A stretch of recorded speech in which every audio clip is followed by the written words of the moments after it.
Sa usapin ng China, meron po mga kandidato na nagsasabi Sige. na pag nasakop na tayo ng China, wag raw siyang sisihin dahil hindi siya naiboto o nailuklok sa mataas na kapulungan. Anong masasabi Mabuti mo nga doon, hindi ma'am, siya sa naluklok. naratibong 'yon? Kaya nga siya siguro hindi naluklok dahil sa kanyang naratibo. Dahil ang mga tao sa Pilipinas hindi naman bobo. At ang mga tao sa Pilipinas ay may utak at nag-iisip na kung tutuusin, in the very first place, kung gusto tayong sakupin ng China, edi sana matagal na. Superpower na sila eh. Hanggang ngayon, di pa naman tayo sinasakop. Do you really think China will get a stone? Kumbaga, do you really think ang China kukuha ng bato na ipupukpok niya sa ulo niya? Kasi ang Pilipinas, to be frank with you, with our problem and peace and order, with our problem and economics and economy ng Pilipinas, inflation mataas, mataas ang mga bilihin, mataas lahat, tapos meron ka pang peace and order situation, drug problem left and right, corruption left and right, ng na attributed to the current administration. Do you really think China may sarili silang mga problema domestically, kukuha ng bato, ipupukpok at sasakupin tayo at maging under tayo sa kanila? I don't think the Chinese are stupid. They will not do that. Propaganda against the Duterte and against China kasi laging ina-associate ng mga tao sa Pilipinas at sa mga kalaban ng mga Duterte na ang Duterte is associated with China precisely just because of the fact na yung foreign policy ng former president is independent and neutral. That does not equate na pro-China agad ang tingin mo sa mga Duterte. No, that is really a fallacy, a huge fallacy. Kasi when you promote independent foreign policy and neutrality, especially when you talk about geopolitics, and especially maging friendly ka to both sides, the United States and China, that does not make you a pro-China, that does not even make you a pro-American. You're just being in the middle and trying to do your own foreign policy without having a problem with anyone or with any country. Dito po sa unahin muna natin itong mga nanalo sa pagkasenador. Satisfied ka ba or meron ka lang mga katanungan parang hindi nagtutugma sa mga kaganapan sa bansa?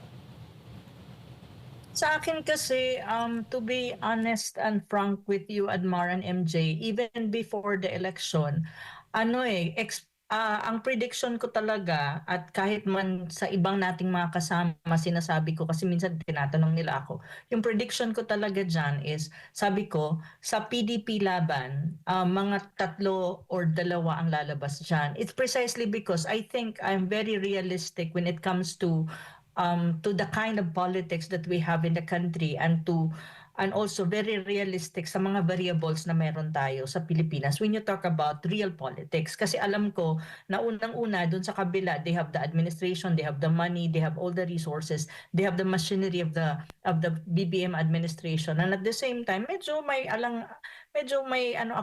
agam-agam dun sa automated election. So yun yung yun yung realization ko even before the actual election. So ang sabi ko nga, probably my prediction would be 3 from PDP will come out as winners in this election sa senatorial race. On the other hand, nung in-endorse naman ni VP Sara si Villar at saka si Senator Amy Marcos, sabi ko, ditong dalawa lalabas to kasi nung tinignan ko, Villar, Camille is still alyansa.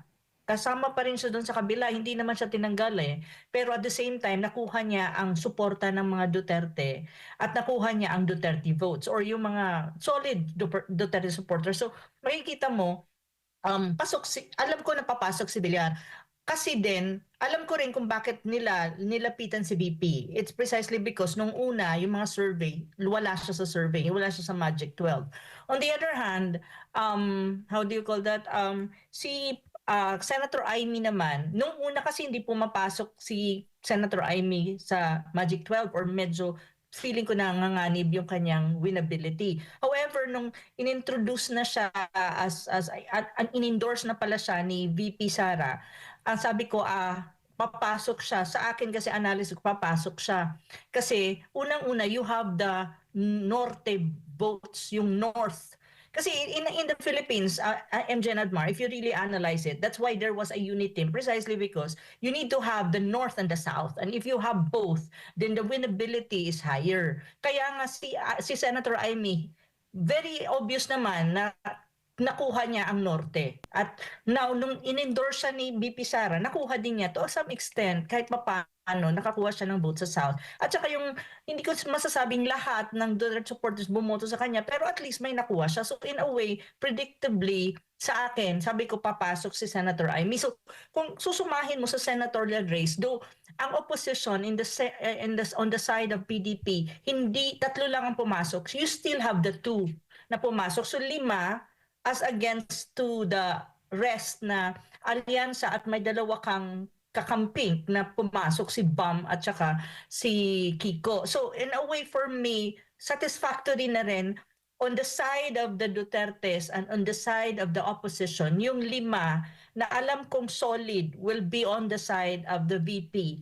especially with the upcoming impeachment trial sa Senado. So sa akin, this is already okay, unsatisfactory. Kasi when you talk about the impeachment trial, sa pag-usapan na rin natin, na matatouch on natin dito, ang impeachment trial for the VP to be removed, they need 16 votes. But for the VP not to be removed, you need 9 votes. And right now, from my calculation, the VP already has somewhat 6 to 7 sure, solid on her side. So sa akin, ang election na to, though I was not really too happy because maraming nangyaring mga irregularities kasi minomonitor ko yung buong election ng Monday from morning until evening and even the next day today. So nakita ko may mga election irregularities na nangyari, may mga ballots na niluluwa ang mga mga machines, tapos may mga machines na hindi nag-function, may mga ballots na buboto ka pa lang, pag bumoto ka hindi nagre-reflect yung resibo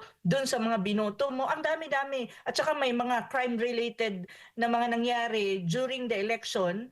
Ang daming mga election-related crime to some extent at saka irregularities na nakita natin. Ngunit, when you talk about the result, especially sa senatorial race, sa akin, okay na ako doon. Medyo satisfied ako si 5, at least may 5 na alam ko when you talk about the impeachment will be able to support the VP.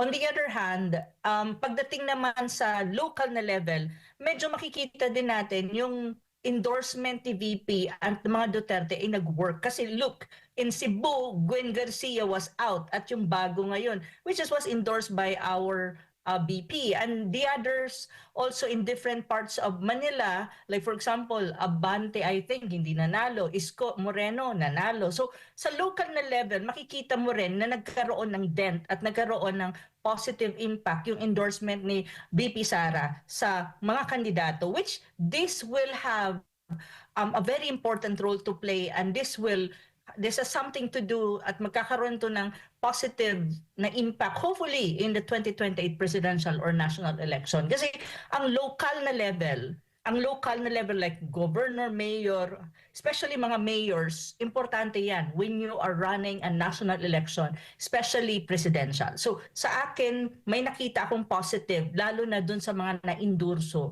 ni VP Sara, lalo na sa mga probinsya na malalaki at bultahin ng boto nandun, like Cebu. Very important. So this is not necessarily 100% happy result of the election, but as far as I'm concerned, putting everything together, yung result, I am satisfactory, but we need to work more. I think if we, ang sabi kasi ni VP, sabi ni VP a strong opposition, di ba? Ang sabi niya, there should be a strong opposition. So as part of the opposition, I think kailangan work more hard in preparation for the big event in 2028. That's the presidential election. So yun yung general assessment ko sa midterm election. Though wala pa tayong official result ng senatorial votes kasi unofficial pa. Pero around 90% na ata ang nakakanvas. So yun yung masasabi ko for now, MJ and Admar. Dito po sa dalawang nakapasok na mga tinaguriang dilaw, mga kakamping, kasi mahaba rin yung kanilang pahinga sa nakalipas na mga taon, biglang sulpot. Kaya nagtataka sila, paano kaya ito nakalusot? Kasi kung matatandaan natin, 8 diretso sila during midterm elections, hindi na rin nasundan, no? Wala rin silang posisyon na tinakbuhan sa nakalipas na mga halalan. Si Senador Bam, matapos siyang matalo, ay naging ano na lang siya, kumbaga campaign manager ni Vice President Leni Robredo during 2022 elections. Kaya't kanilang ipinagtataka ng husto, lalo't overwhelming yung mga boto na nakuha ni Senador Bongo at ni De La Rosa, mga ganap na pagtaas ng grado ni VP Sara, pagbagsak ng grado ni Marcos Jr., matapos yung nangyaring sinasabi nila quote-unquote pagdukot at pag-aresto dito kay dating Pangulong Rodrigo Duterte. So yung optics na yun, kaya nga, yun yung ipinagtataka nila, bakit ganito yung resulta sa national level. Pero sa lokal naman, kita natin yung naging resulta po nito, Prof, kung saan marami talagang napuruhan, especially yung mga pumirma din sa impeachment versus Vice President Sara Duterte. Sa akin kasi, at Mar at saka MJ, ang assessment ko kasi kung bakit nakapasok si Bam at Kiko is, if you really look at it, itong yellow or liberal at saka yung tinatawag nilang kakamping, but these are the original, the yellow, faction of our political landscape, is if you really look at it, at tignan mo yung ang boto nila ngayon sa senatorial race, makikita mo it's just being consistent with the votes really na mayroon at may bultahe ang mga yellows or kakampings at in this day and age ng ating electoral landscape. Kasi if you really look at the 2016 election, nag-VP si Robredo, at if you look at the votes of Robredo, roughly around 15 to 16 million votes. If you look at Robredo in the 2022 election, natalo siya, nag-run siya for presidency, pero natalo siya. Pero ang boto niya is around that amount pa rin, 14, 15 million. And if you look at now, Bam and Kiko, ang kanilang votes is roughly the same, within that range of votes. So consistently, yan yung kakamping votes na preserve until now ng nila. Ibig sabihin, the kakamping with that amount of votes na consistent, ang range from 2016, 2022, and now 2025 midterm election, preserve nila yon. Nandun sila. Kaya nga sa Pilipinas, ang sabi ko, lagi kong sinasabi, there are four factions when you talk about voting at saka blocks ng voting. First is you cannot discount the fact the kakampings kasi mayroon silang base pa rin. Andyan din yung akbayan. Look at the akbayan. Nandyan ang akbayan. Nakita mo, number 1 sila sa party list. That's part of the kakamping votes or yellow votes. So, meron silang base. 1/3 Duterte is another faction, 1/3. And you have the Marcos to a certain extent and the non-aligned. Yung swing votes kasi ang decisive dyan eh. When you analyze the numbers when you talk about election. So sa akin ang tingin ko na preserve ng yellows or kakampings ang kanilang voting voters base. Kaya pumasok si Bam at Kiko. And one thing too, kung titignan mo ang survey ng Publicus Asia, yung last survey nila, actually, I discussed this with Professor Malu Tikia kasi nakita ko yung Ang nakita ko doon, lumabas sa survey ng Publicus Asia na lumabas si Bam. Actually, number 2 si Bam doon at saka si Kiko, number 5 or number 6, hindi ko matandaan. So, tinatanong ko nga si Malu, sabi ko, bakit lumabas ito? Sabi niya, kung titignan mo ang landscape ng Pilipinas, 63% ng bultahi ng boto ng Pilipinas ay nasa NCR at nasa Luzon area. So they got that.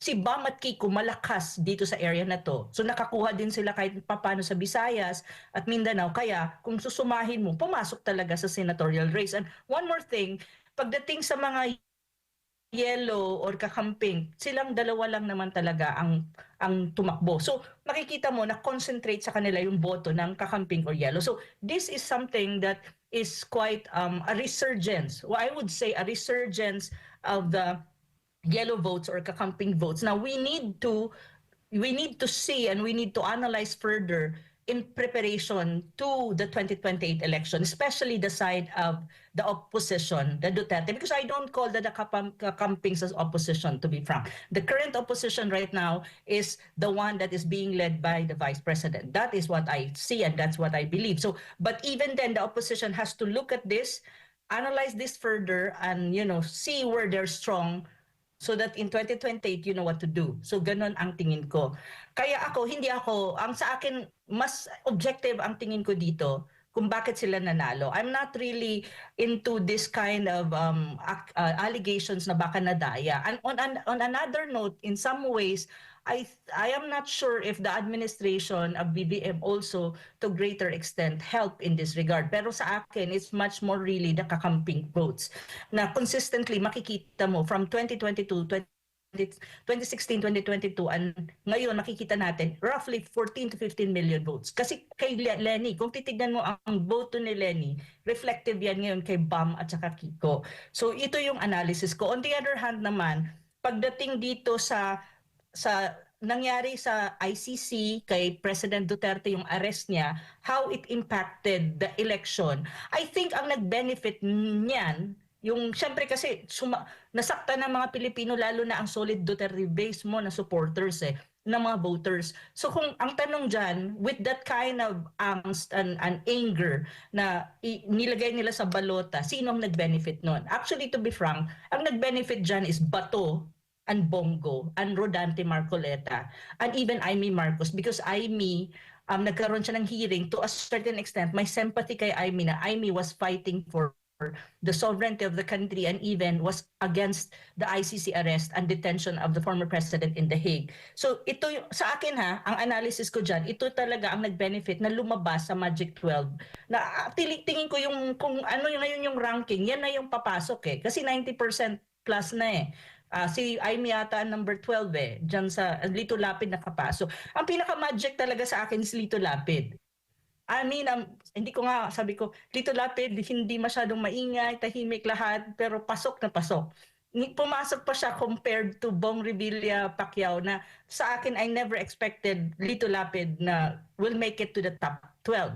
Pero pasok siya. Yun yung surprising sa akin na feeling ko sa akin, sa analysis ko, oh wow, pumasok si Lito Lapid. So doon pa ako na-surprise. Pero the rest, I was not really surprised. At medyo sa akin, sa analysis ko lang, ito yung, halimbawa, si Bato, Go at Marcoleta, ang nag-benefit talaga doon sa ICC, kumbaga sa impact in terms of votes ng pagkaka-aresto kay former President Duterte ng ICC at even dun sa mga sa pagperma or sa issue ng impeachment ni VP Sara. So yung mga Pilipino galit na galit, lalo na yung supporters ng mga Duterte. So kaya nga Bato Go nag-number 1 and even Bato is top 5 ata si Bato. So in a way, they benefited and Marcoleta even. But Marcoleta, the biggest factor for Marcoleta is the INC mobilization of votes. Kasi command votes yan Bumuboto talaga yan sila as a whole, as a congregation. And I think even KOJC, to a greater extent, you delivered your votes also for the whole PDP. So nag-benefit din ito sila. Lalo na Bato, Go, and Marcoleta. Kaya nga sila lumabas at nasa top 5 sila. I think Marcoleta is already number 6. So mataas ang kanila. And it's precisely because of this. Parang ito yung protest votes na napunta sa kanila at nag-benefit sila. Kaya yun ang tingin ko. Other than, hindi pa ako masyado dun sa mga nadaya or something kasi it's very hard to speculate on dayaan unless we really have the concrete evidence already na may specific na nangyaring dayaan. Though I acknowledge na may mga problema dun sa voting machines at maraming mga irregularities, lalo na yung bumoto ka tapos iba yung lumalabas sa resibo, and on the other hand, mayroon pa ata na parang pre-shaded na yung ballot. Pag tingin mo, pagkuha mo, parang bakit ganito, dalawa na lang i-add ko? Kasi may mga napanood akong interview na randomly sa social media na parang sinasabi ng mga botante. So that's beside the point. This is much more very objective looking at the results of the midterm election. Lalo na if titignan mo paano nag-impact ang ICC arrest kay former President Duterte, and at the same time, kung i-analyze mo si Bam at Kiko, surprisingly, there is such a thing as a comeback. politically ng kakampings. Kasi hindi lang si Kiko at si Bam. Take note, Akbayan and also even yung si Laila de Lima pumasok, di ba? So number one ang Akbayan eh. So yun yung makikita mo, may comeback. So sa opposition, especially if you want to analyze and prepare for 2028, you need to analyze this, you need to see it for what it is and call a spade a spade. We should not, blur things, but be very objective in looking at the result para in the next election, which is big and need to be prepared, makita natin kung paano may counter yung mga ganitong results na pwedeng maging reflective sa 2028. So yun yung tingin ko. Ma'am, good evening sa MJ po ito. Ano po yung masasabi niyo dito sa isa nagreklamo? May petition po na inihain po sa Commission on Elections nagngangalang isang Dylan Mangilit na at least 15 candidates daw, kasama si dating Pangulong Duterte, ay mga benepisyaryo ng isang coordinated disinformation at online propaganda networks linked to China interest. At may mga balita pang headline daw na yung mga Duterte, FPR, dit mga kaalyado, ay nakatanggap raw ng tulong sa China para sa eleksyon. Oo nga, MJ, nabasa ko yan sa Manila Times nilabas. Hindi ko naman maintindihan itong si Dylan. Ano naman ang ebidensya niya? May ebidensya siyang sinubmit? Ano yung ebidensya niya? How concrete it is? That is really a very strong accusation against the 15, especially sa mga Duterte. In the very first place, nagrereklamo ka ngayon na tapos na election, so gusto mong dahil lahat ng Duterte nanalo sa Davao City, so magrereklamo ka na gano'n. At sa akin kasi, these are just noise. Noise dito, propaganda, and again, using the China card to discredit the win of the Dutertes, especially in Davao City. Kasi lahat ata ng Dutertes nanalo, mayor, vice mayor, dalawang kongresista, and even my councilor pa ata na isa. So lahat sila nanalo. So they're just trying to discredit the win of the Dutertes in Davao City. And at the same time, yung mga kakampi ng Duterte na nanalo para lang sabihin na, kaya lang sila nanalo or may something wrong with that. Kaya sila nanalo dahil may suporta galing China. In the very first place, ano naman makukuha ng China kung makikialam sila sa eleksyon ng Pilipinas? Ang alam ko, China is a non-interference when it comes to these things. Ang tanong ko, ang ano lang doon, kung may ebidensya nga bang solid sila or this is just part of the whole propaganda against the Duterte and against China, kasi laging ina-associate ng mga tao sa Pilipinas sa mga kalaban ng mga Duterte na ang Duterte is associated with China precisely just because of the fact na yung foreign policy ng former president is independent and neutral. That does not equate na pro-China agad ang tingin mo sa mga Duterte. No, that is really a fallacy, a huge fallacy. Kasi when you promote independent foreign policy and neutrality, especially when you talk about geopolitics, and especially maging friendly ka to both sides, the United States and China, that does not make you a pro-China, that does not even make you a pro-American. You're just being in the middle and trying to do your own foreign policy without having a problem with anyone or with any country. So napakakitid ng utak na laging ina-associate ang Duterte with China dahil lang doon sa independent foreign policy ng former president. Ito yung mga noise na for me, wag na nating pansinin, ignore natin kasi who is this Dylan? Who is even this person? Hindi ko makilala siya at ano namang kay niya na mag-accuse kung hindi naman, wala naman siyang talagang concrete evidence. Ang mga allegations na to are just product of the election. Pagkatapos ng election, magda-die down yan at parang walang nangyari. Ganun yan lagi namang ganun sa Pilipinas. When you talk about it, pag nagkakaroon ng election, laging nilalabas ang China card just to discredit certain politician na ang approach nila to Philippine-China relation is more pleasant or more constructive rather than destructive. So, ganun talaga. Ano na yan? Kalakaran na ng bansa yan. Kumbaga sa akin, panis na to. Kasi nung nabasa ko kanina, yung sa Manila Times, yung report ng Manila Times on that, sabi ko, Diyos ko Lord, ano ba? Sino naman ito? At may ganito. Ano yan? Sabi ko, gusto niyang sumikat. Sabi kasi dito, ma'am, yun daw mga nabanggit ay nakagain ng disproportionate online reach through artificial engagement metrics Kabilang na yung troll farms, fake shares at mga coordinated like surges na sinasabing na-orchestrate sa mga platform and networks na originally ay sa China. At binanggit niya rin po yung pamamaraan na yun na kanyang sinasabi ay hindi lang daw nagmamaliit sa electoral fairness, pero lumalabag daw sa Section 261 of the Omnibus Election Code na nagsasabi na nagbabawal sa foreign participation in campaign financing. Ma'am. Sus Maria Josep, yung mga ganyan-ganyan, social media, troll farms and all that. In the very first place, part yan ata nung mga sinabi ni, alam mo, feeling ko pinick up lang niya to dun sa ano ni Tolentino nung Senate hearing ni Tolentino na trying to have an issue against the Chinese embassy and one PR agency na nagsalita naman na PR agency sila. So I think it was picked up from there. Sa akin, kung may troll farms, then anong ebidensya mo? Sigurado ba siya na mga Duterte yan? Sigurado ba siya from China?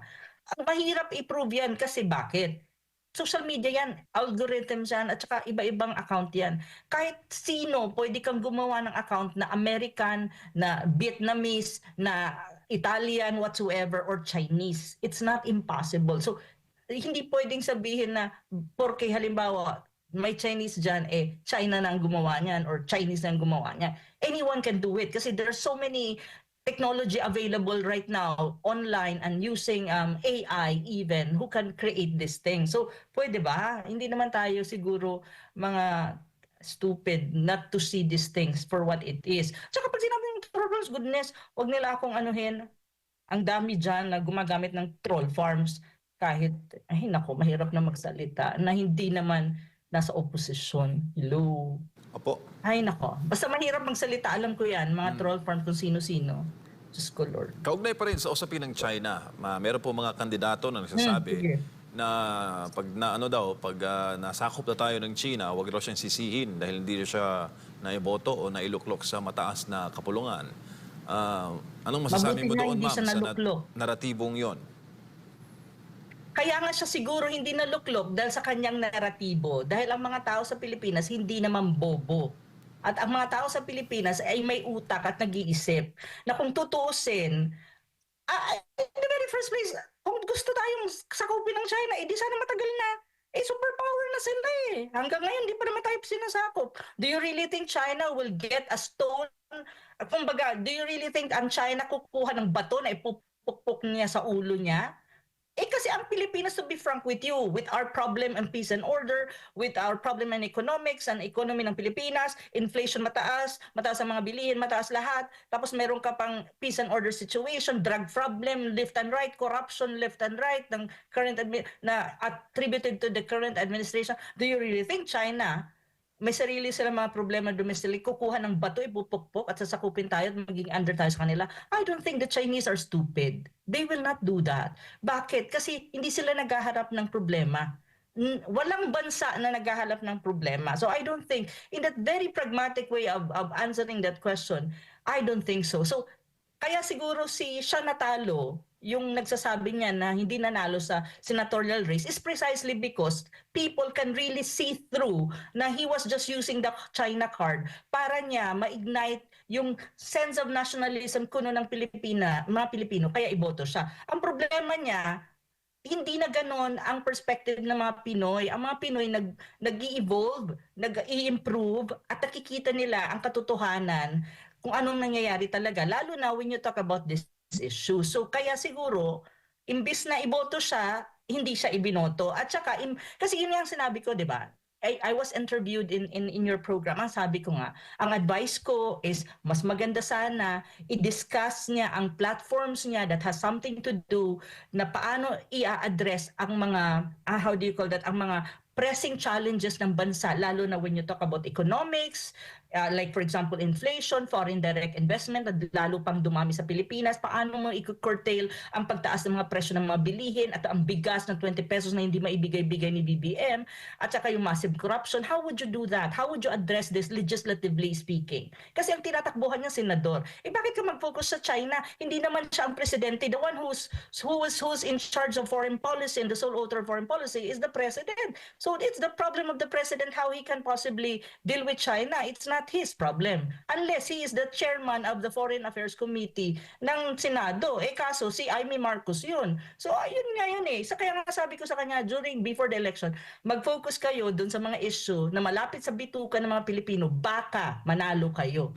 Kaysa mag-focus ka sa mga black propaganda na ang mga Pilipino ay pagod na dyan. Kasi ang kailangan natin talaga is concrete policies that will address the challenges domestically ng Pilipinas, lalo na may kinalaman sa ekonomiya kasi malapit yan sa bituka. At ang kailangan ng Pilipino ay maginhawang buhay at hindi naghihirap na buhay. At peace and order, ito yung mga relevant issues na dapat during the campaign, ito yung pinag-uusapan at binibigyan ng tuon, which for him, hindi niya ginawa masyado at lalo doon siya sa China card ang gamit niya. So ngayon, hindi siya nanalo. So huwag siyang mag-alala, hindi tayo sasakupin ng China. Kahit hindi natin siya sisisihin kasi hindi naman mangyayari yung mga pinagsasabi niya. Opo. So yun. Prof, Medyo ako, parang, hello, ano ba to? Parang ganito na ba kakited ang utak? My God. Prof, ito pong nangyayari ngayon na kaso kay former President Rodrigo Duterte from a domestic issue. Isa na po itong international issue at alam po natin, he is a former head of state and during his time, he was very, very respected by our ASEAN neighbors, no? And even Western leaders ay talagang nagpupugat, ginagalang po ang dating Pangulo Rodrigo Duterte. Ngayon po sa kanyang pagkapanalo bilang mayor ulit ng Davao City, do you think ano kaya ang magiging komento, tingin dito ng mga kasalukuyang heads of state na ang kanilang ginagalang doon na dating lider ay nanalo sa eleksyon sa Pilipinas habang siya nakakulong sa banyagang lugar?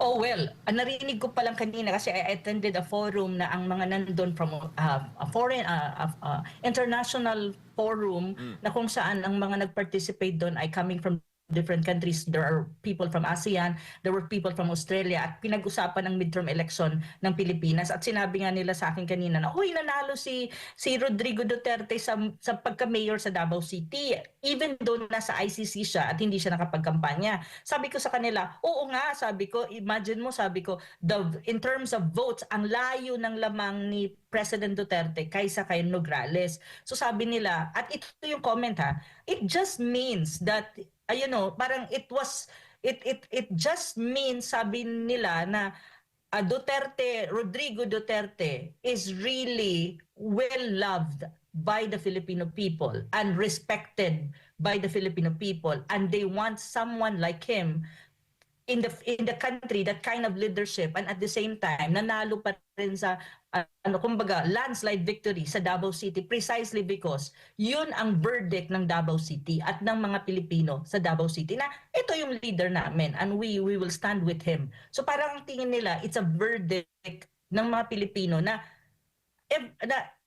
si President Duterte talaga ang leader na gusto nila at ang leadership niya mula noon hanggang ngayon ay nire-respeto at yun ang gusto ng mga Pilipino, specifically ng Davao City. Kasi mayor siya ngayon, nanalo siya, landslide victory sa Davao City. So yun yung comment nila kasi pinag-uusapan namin kanina yung impact ng midterm election, of course, sa domestically and even regionally speaking. At sobrang natutuwa sila na nanalo si President Duterte sa pagka-mayor. Tapos ang inad ko nga lang na information is it was a landslide victory, sabi ko. At saka sabi ko hindi lang si President Duterte ang nanalo, lahat ng Duterte nanalo sa Davao.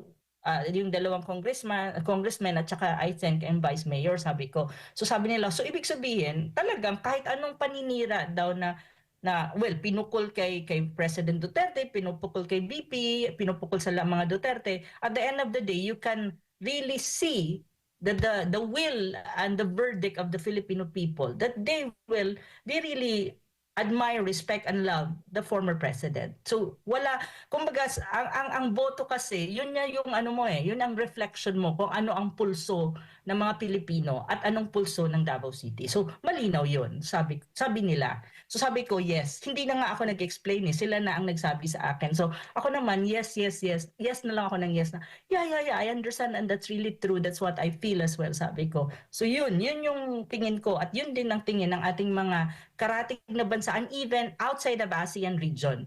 Ang tinatanong lang nila sa akin kanina is, paano mag-oath daw si Pangulong Duterte since detained siya sa ICC? Paano siya mag-oath? Kasi syempre dapat mag-oath siya para maging official ang kanyang pagiging mayor ng Davao City. At saka yung mga tanong lang kanina, of course, kasi curious ito, mga foreigners from different countries, tinatanong din nila ako na how he can possibly function as the mayor of Davao City since he's still in ICC detention. At tinatanong din nila ako if do you think the former president will be able to be released anytime soon. Ang sagot ko lang, sabi ko, hindi naman mahirap magtrabaho si Mayor Duterte kako, even nasa ICC at mga kapag-OT yan, doon na lang siguro siya mag-OT. Sabi ko kasi in the very first place, for how many years siyang naging mayor, siguro in and out at kahit sa kalingkingan, sa pinakasulok na ng Davao City, alam na ni Digong yan, kako. Kahit nakapikit siya, alam niya kung paano i-resolve kung may problema ang city niya. Kasi matagal niyang hinawakan yung city as mayor, vice mayor, at doon na siya, naging sino siya as a public servant. So sabi ko, that is not a problem when you talk about paano niya i-manage yung city as the mayor. And I think I said there will always be a way para makapag-oath siya even though he is detained at the moment in the ICC. So parang sabi ko, pero hindi ko lang masagot yung kanina, yung tinatanong sa akin, if in any case, makakaalis na ba si Pangulong Duterte sa detention niya sa ICC. Sabi ko, that is something that I cannot really have a concrete answer precisely because it really depends on the ICC judges. And I think I said it depends as well sa defense team kung ano yung mga strategies nila, which is I'm not wala akong alam, sabi ko, kasi hindi naman ako part nun. So yun yung mga napag-usapan kanina na may kinalaman na sagot sa tanong mo, MJ. Yeah. Po, ma'am, last na lang, I will be asking this in good faith. Halimbawa, for the sake of conversation po, ma'am, no? Ano kayo magiging epekto sa pagiging presidente ni President Marcos Jr. At ano kayo magiging tingin sa kanya ng kanyang mga kapwa lider sa Asia kung sakali, no? At magkaroon ng masamang insidente kay PRRD at hindi na siya makabalik dito sa Pilipinas. Ano kayo magiging tingin sa kanya, ma'am, no, ng mga kapwa niya presidente na as a Filipino president, likas po sa ating mga lider na kahit mga nasa death row na ng mga Pilipino, binibili natin para dito magbayad ng kanilang sentensya sa Pilipinas. And yet, here comes a former Philippine president, a populist leader, pinadala mo sa ibang bansa at doon nalagutan ng hininga. Ma'am. Actually, hindi pa tayo aabot doon, MJ, na hopefully not na may mangyari kay President Duterte, halimbawa sakit or anything, no? Or kasi matanda na siya, 80 years old, 81 roughly. Kung halimbawa, wag naman sana, God forbid, na halimbawa may nangyari sa kanya, tapos nasa ICC detention siya. Actually, hindi pa yun hindi pa tayo aabot doon. Even at the moment, and even during the time na inaaresto siya, to be very honest with all of you and even with the audience, malaking tanong yan ng mga countries, leaders ng countries, and even ordinary citizens ng iba't ibang countries sa ASEAN, and even in China, even in Asia Pacific. Bakit nagawa natin? Kasi in general na ang nangyari natin or ng Pilipinas or ng Marcos Jr. administration na isurrender sa isang external institution or external ang ICC sa atin na wala ng jurisdiction sa Pilipinas ang isang head of state na kung saan very popular and even sila na hindi naman sila Pilipino, they love him. And parang sa kanila idol ang mayroon akong kausap kanina Indonesian lunchtime. Tinatanong din ako about kay President Duterte, one of the leaders in Indonesia, kausap ko over lunch, sinasabi na, how can you do that to your leader when even I, sabi niya sa akin, I love him. Idol ko siya na ang dami niyang ginawa, lalo na sa issue ng drugs. Kasi for me, sabi niya, in Indonesia, if we can have someone like him who will fight drug addiction or drug problem concretely, strongly, gugustuhin ko. Kasi kailangan namin yon.